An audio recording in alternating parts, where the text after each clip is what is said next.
sam sa svojim sandukom lutam po svijetu. Ja sam pričalo, ja sam pričalo.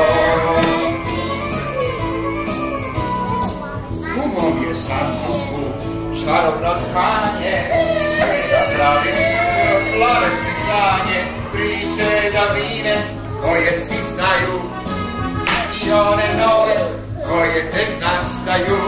Zelene konje s plamenom grivom, dječake prave što vole se s divom, kraljevne koje ne plaši kiša, mačku koja ljulja u koljevci miša.